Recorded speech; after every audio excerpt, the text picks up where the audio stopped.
I'm Melisa Idris and you're watching The Future's Female, the show where we find the extraordinary in every woman.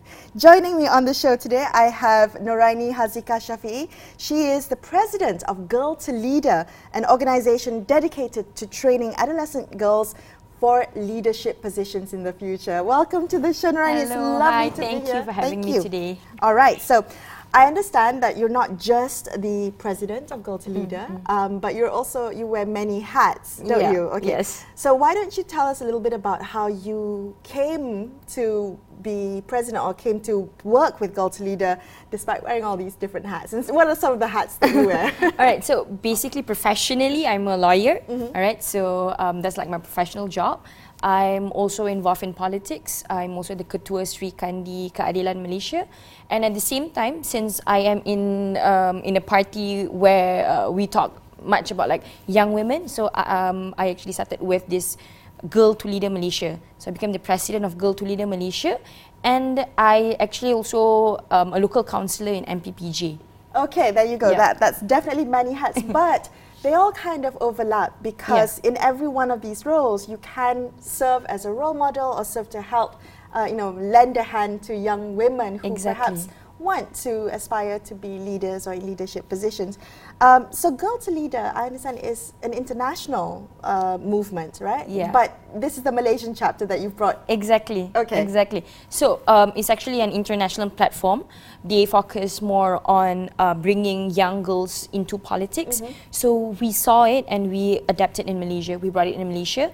And we thought that this is actually a good platform for our young girls. So we wanted to start from the age of 13, but we saw this idea should be brought towards like the girls between 16 to 25. So this is actually a platform for them to, talk about like their aspiration, talk about like any issue regarding young women, of course. So this is where we give them the platform and opportunity. Is it related to politics? I mean, is Girl to Leader affiliated to PKR in any way? No. To be very honest, this is actually a movement where we believe in leadership at all levels. So it isn't just politics, it's just like one part of it. And we believe that girls should be trained or be nurtured not to just become politician, but also become to be somebody in business at any levels. So leaders at any levels. So just kind of giving young girls an opportunity to talk about what, to aspire, what their aspirations are, as you mentioned, but also to just kind of open up that opportunity, right? Yeah, correct. You can aspire to be more than perhaps what you imagine yourself to be, the limitations of what you put on yourself. Did you find that working with young women in Malaysia, you said 16 to 25, right? Teenagers still. I was actually surprised to see like the responses that we got. Okay. All right, because I think the number one problem in Malaysia is our young girls, our young women are not having the right platform and opportunity. Okay. Like youth is always connected or associated to young men. You talk about youth, it's always men. So they needed like this kind of like opportunity and platform to blossom, of course.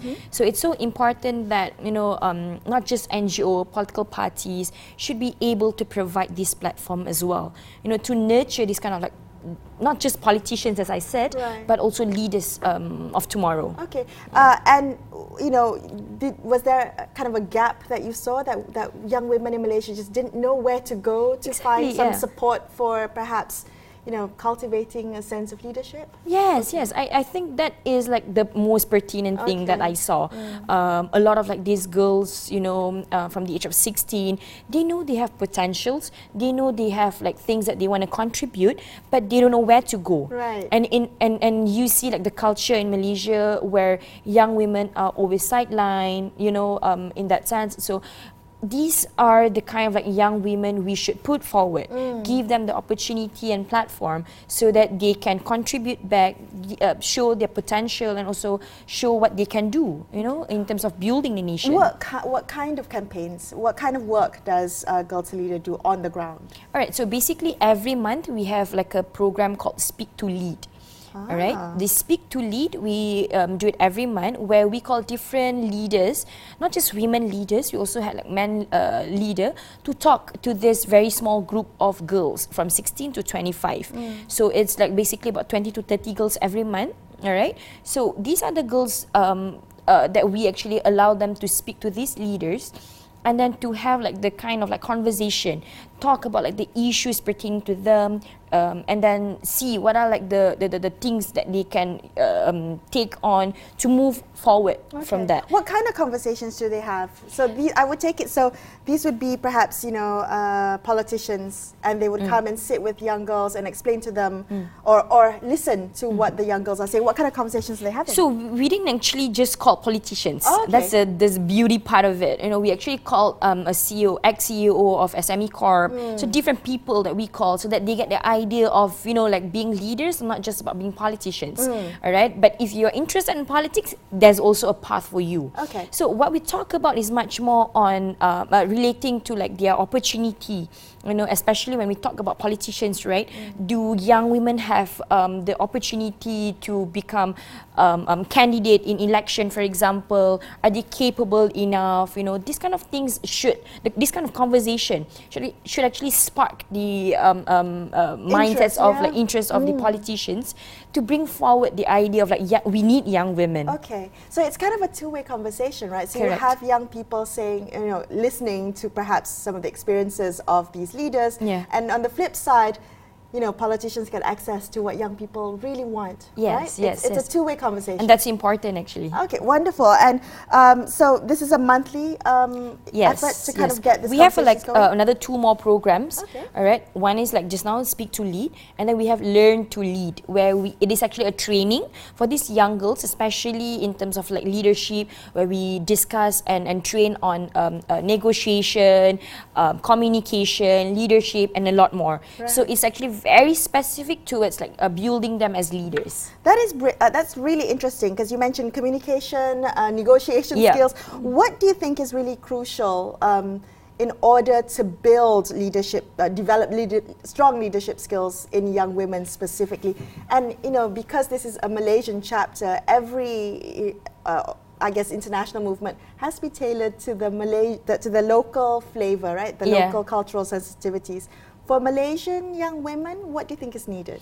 I think, for example, just now when I talk about like negotiation, it's very important that we cultivate this kind of like idea towards our young women, because you see people say that negotiation is not so important, but these are the things that is important so that they know in the future when you are trying to bargain your seat, for example, you have to have this kind of idea on how to negotiate and get your right. Well, negotiation is, I guess, the foundation of that is your self-worth, right? What am I worth? What is my value? What do I bring to the table? And the building of self-esteem in young girls will help build the tools for negotiation. And I think many young girls in Malaysia, myself included when I was younger, felt like, oh, I'm just going to take what I was given. Exactly. I'm not gonna counter. Exactly. I fear confrontation a little bit. Yes. So that's part of the whole training. Yes, that's why we want to try to put into like these young girls, you just don't take everything in and stop. And do it.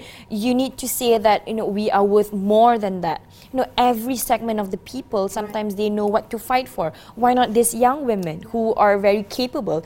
In fact, after having Undi 18, yes, I think it's so important that these young women at the age of 18, when they attain that age, they know there are some platform for them. Yeah, that was a great movement, a win for young people in Malaysia, definitely. All right, we're going to come back and continue this conversation right here on The Future's Female. Don't go anywhere.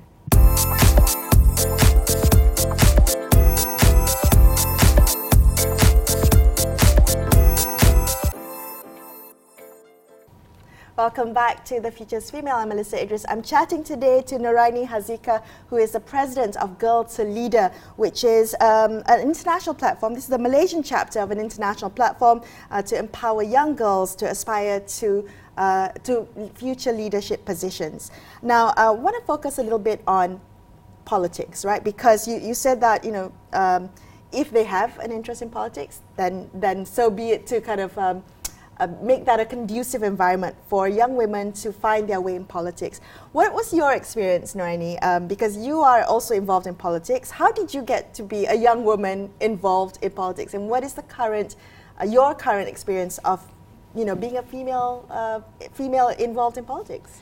I think how actually what dragged me into politics was Dragged really, you? yeah, was actually like the community that I work with. I didn't start straight away into politics. I was already in NGO work for like a few years. So it started as activism, Exactly. and then it grew into an interest in politics. Exactly. Okay. All right. So and then I saw the need of like not just doing good things. You know, people thought that people who are doing activism are only doing good things, but I think it has to be more than that. It has to be, you know, when we talk about like working with the community, working with the grassroots, I saw the importance of talking about like change of policy, change of law, for example. So going into politics was a way for you to effect change from within. Yep. Okay. Yes. Yes. I no longer see that. No, it's not just about like doing good things. It's about like changing how we can help them. Yeah. How? So it's always about like the policy that is actually affecting these people. Okay. Yeah. And what is your experience being a young woman involved in politics? Do you feel discriminated against? Do you feel like the playing field is not quite level for you? That's definitely. You do. You've experienced yes. that. Okay. Because as I said earlier, I've always seen like, you know, the term youth is always about like Young man. male. Yeah. You know, young male. Exactly. So it's always about man. Then although you know like you see a lot of like young women who are really aspiring enough to take on like, you know, I can be on the same table, I can like sit together with you and talk about like all these things. Yep. And in fact it was just surprising that there's like very little young women who got into to become member of parliament. You know, it's always about like the age, it's always about experience, without even thinking the importance of having this kind of like representations from young women that can change a lot of like the landscape. I mean, well, you know, we're already struggling with women representation, Exactly. let alone young women representation, right? And why do you think we are lagging behind? I mean, I'm just wondering whether the lack of female representation in politics, not just in cabinet, we all agree that in cabinet there's not enough, but just, I mean, in politics itself, because if you think about it, you know, the Prime Minister is picking ministers for his cabinet. If the pool is already so shallow, the pool of women is already so shallow or so limited, it's going to be hard for him to fill those slots. We don't want tokenism, and we don't want just, you know, we want people to be there on merit. The way to do that is to increase the pool, more female politicians of caliber. Yeah. Do you think that the reason why we're kind of lagging behind is, you know, that we as women, it's a self-imposed thing that we are just not interested in politics? Probably I don't really agree on that, because I've seen a lot of like women who are actually interested in politics. It's just that they're lacking of three things. Okay. Number one is platform. Number two is opportunity, which is like very important, and the third one is mentoring. So a lot of like these women, they see that, oh, there's no platform opportunities. When you say platform, meaning like the party? The party, sometimes they have like this Sayap Wanita, for example, but it doesn't really empower or like, you know, give the absolute kind of power to them to direct like the women on the ground. So although it's a women's wing, it's still very much under the men's direction. Exactly. You know, you still have to say that, oh, the man is not allowing us to do this and that. But it's so important that, you know, we should be able to do things on our own, decide things. Empowered, right? Yeah. Really empowered. Okay. And the second one is opportunity. Yeah, opportunity. I've seen a lot of like women. When I speak about women, also include young women who have this who doesn't are not offered this kind of like opportunity. They thought that there will never be opportunity for them because there's always like politics is about like male dominated kind of like platform. And that we have to address that, right? And acknowledge that it is male dominated. I mean, if you think about some of the candidates, you know, at a by-election, for instance, almost always it's a male candidate. Not almost, like our by-elections are all men. That's true. I mean, very rarely do we see a female candidate being put forward. So the third one you mentioned is a platform, opportunity, and the third one is mentoring. Mentoring. Why is that important? Okay, I think mentoring is very much important to guide all right, and you see like a lot of like young women and young people, they need some guidance. When you talk about experience, you can't be having you can't see like an 20-year-old girl, for example, having a lot of experience. Sure. So how do you put or share things with them? Now that we're talking about like new power against like old power, we talk about like sharing. Right. We talk about collaboration. We talk about like how mentoring can actually help build these girls, right? Okay, yeah, mentoring is really good, I think, and you know, not just role models that you can watch from afar, but active mentoring Exactly. to guide young people, not just women, but young people in general, so that we can kind of pass the baton on, right? Yes. Let's retire the old folks. Let's pass it on to the younger ones. Okay. But I do think it's important to address the current perception towards female leaders. I wonder whether we judge our female politicians, our female leaders, more harshly than our male leaders, and that could be one of the reasons why a lot of young women, shy we. Yeah, they think, do I want to subject myself to that kind of criticism where everything I do is picked apart and trolled on social media? What's your experience? I think that's very much the point. You know, I realized that there was like this one time I actually changed the way I wear my hijab, and somebody just came to me, oh, you actually don't you don't actually suit this kind of like this kind of things that all this sexist commentary, exactly, right? and sometimes it came from women as well. But sadly, these are the things that women are judged for. You know, in fact, a lot of like women, they're so scared to go out there because, oh, what if I wear this and do I look okay wearing this? Men don't have this problem. True, I agree. All right, it's all about like men out there. But when it comes to women, oh, you can't wear this, you can't be talking like this, you can't be talking about this point.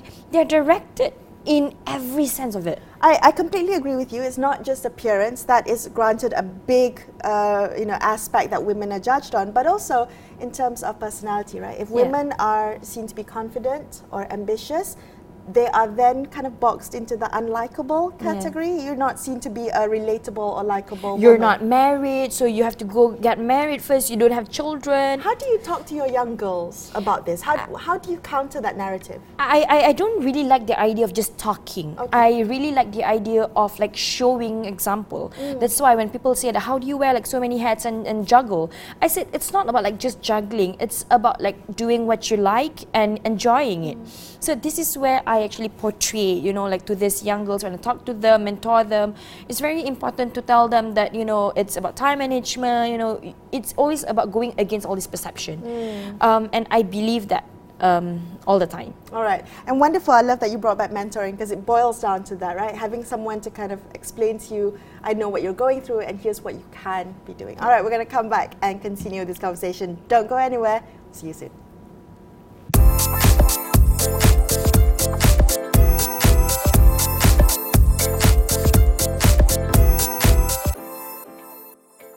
Thank you for staying with us on The Future is Female. I'm Melisa Idris. With me is Nurainie Haziqah from Girl to Leader. We're just talking about what it takes to, I guess, develop strong leadership skills in women.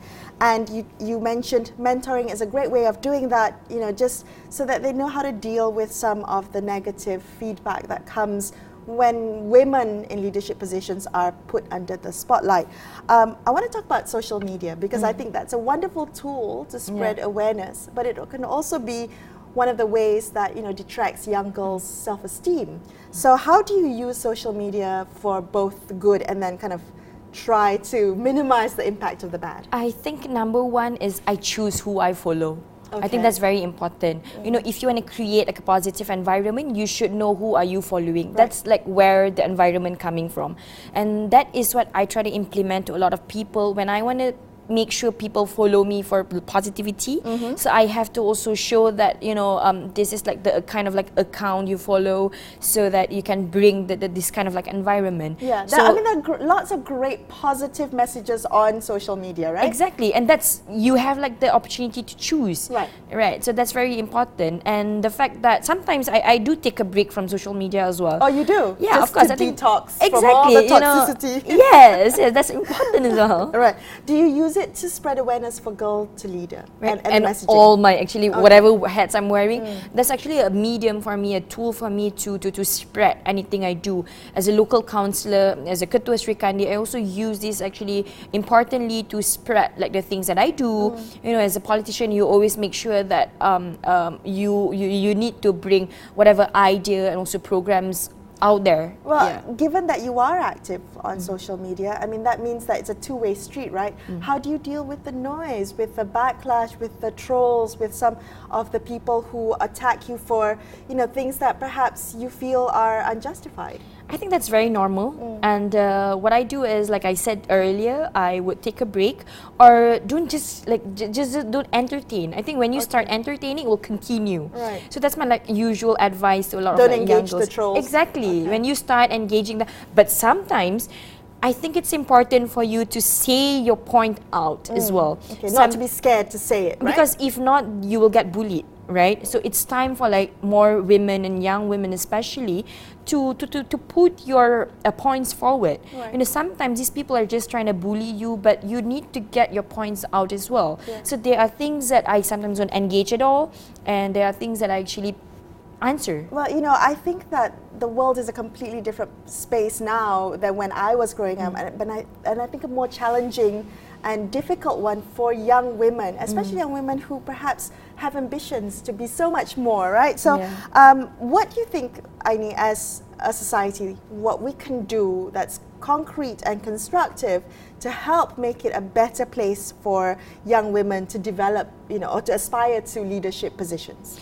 It's just very difficult, you know, to expect the social media, you know, as a tool to actually embrace all these things. But I think it's mostly important that the women or the young women themselves actually choose to what they really want to do or what they really want to portray. Every person has the different kind of definition of how they see privacy. So, but sometimes social media can actually be a very strong tool and medium to get all the messages out there. Right. And I believe that so. And so I always been using like social media to put a lot of like things out there to get messages and also ideas out there. What about in terms of a mindset? Is there anything that we really need to work on as, you know, a culture, as a society, that will make it a conducive environment? You know, I'm just thinking about parental attitudes when it comes to how we treat our sons and our daughters, you know, and encouraging them to go for leadership positions or to be involved in politics or to aspire to be something completely outrageous.